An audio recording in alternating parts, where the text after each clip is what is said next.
Hey y'all, welcome back. Welcome back to Henry Stewart Sports. I'm Henry Stewart, your host.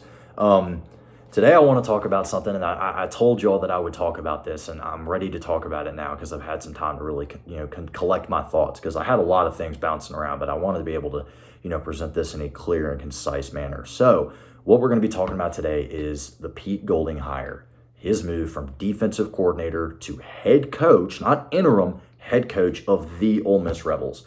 And I am elated. This is a fantastic hire and a great job by Keith Carter and this university and this athletic department for not giving in to Lane Kiffin and going out and looking at a guy that has been so bought into the culture and the school, not a coach, but a place, Oxford, Mississippi, and the University of Mississippi, and said, we want you to be the next head coach of this football team. We're not going to look external. We've got all we need right here. We want you to be head coach. And that's exactly what happened. And I love it. I love it and I kind of alluded as to why. Pete Golding is a culture guy.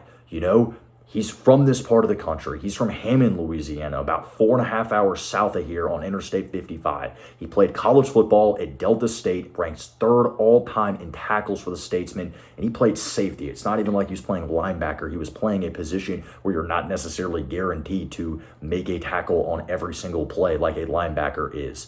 Here's the thing.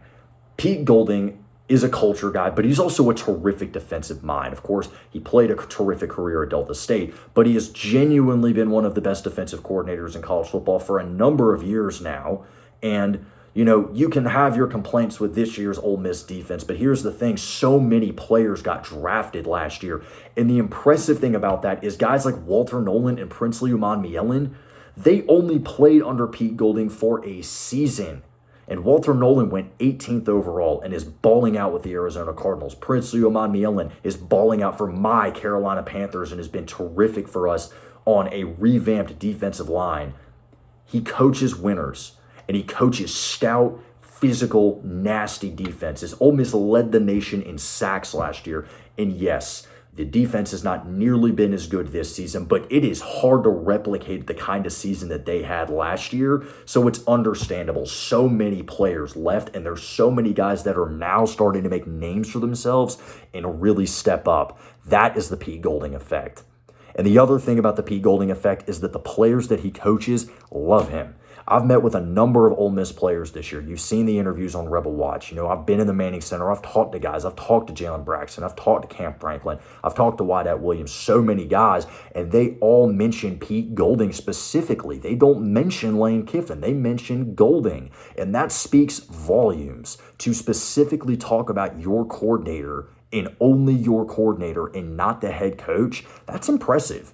That shows that that coordinator is doing something right and that there's a reason that they're talking about him. And in this case, it's the fact that he's doing a really good job. So I'm elated with the Pete Golding hire. The culture shift in Oxford already it's about the team. It's not about the other things that go on off the field. It's not, hot yoga. It's not the family. It's what's going on the practice field? What's going on in the media room? What are we going to be looking at in terms of the college football playoff? What about the incredible season that we've had? Why aren't we talking about that more? Pete Golding had a media availability today. He canceled it a few days ago because he feels that the focus should be on the team and the players, not him as a new head coach. That kind of selflessness is not something Ole Miss football has seen in maybe ever, outside of maybe Johnny Vaught way back in the day, And I think that such a dramatic culture shift this late into the season, people can say that that's a bad thing. I think it's a great thing. It keeps you on your toes. It keeps you fired up and locked in. If you're not getting content, you still have things that are